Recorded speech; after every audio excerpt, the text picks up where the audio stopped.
রাজধানীর আজিমপুর ছাপড়া মসজিদ এলাকার কোরবানির বর্জ্য অপসারণের কাজ করেছে দক্ষিণ সিটি কর্পোরেশন ও এলাকাবাসী। এ বিষয়ে আরও বিস্তারিত জানিয়েছেন সহকর্মী রবিউল ইসলাম রবি। আমরা এই মুহূর্তে আছি আজিমপুর ছাপড়া মসজিদ এলাকায়। এই এলাকাতেও কিন্তু আমরা দেখানোর চেষ্টা করছি গতকাল যে কুরবানি হয়েছে সেটার কিন্তু কোনো প্রমাণ বা ছিটেফোঁটা এখন পর্যন্ত নাই।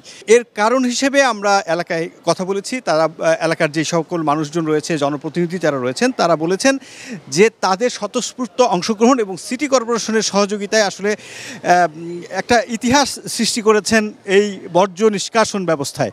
তো আমরা এখানে এই এলাকার একজন জনপ্রতিনিধি আছেন, আমরা কথা বলবো যে আসলে এই যে এত সুন্দর একটা ব্যবস্থাপনায় এই যে এত সুন্দরভাবে বর্জ্য নিষ্কাশন হলো কিভাবে আসলে সম্ভব হলো? বিগত এক যুগেরও বেশি কোনো জবাবদিহিতা ছিল না।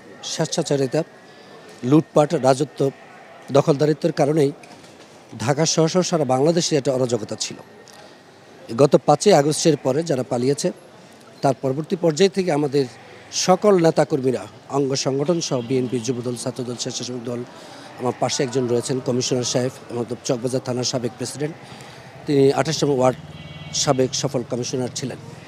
আমরা সকলেই মিলে ভলেন্টিয়ারি সার্ভিস হিসেবে আমার দলের নির্দেশনা ছিল যাতে মানুষ আর ভোগান্তির শিকার না হয়।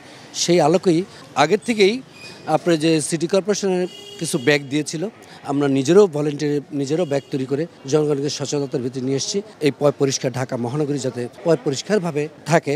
আমরা আসলে যেটা জানতে পারলাম যে এখানে যারা জনপ্রতিনিধি রয়েছেন তাদের একটা সমন্বিত প্রচেষ্টা এবং এলাকাবাসীর সমন্বয়ে এই যে পরিচ্ছন্ন ঢাকা গড়ার যে মানে একটা প্রত্যয় নিয়ে আসলে গতকাল থেকে এই পর্যন্ত এই ঢাকা শহর আসলে পরিষ্কার পরিচ্ছন্ন হয়ে গেছে।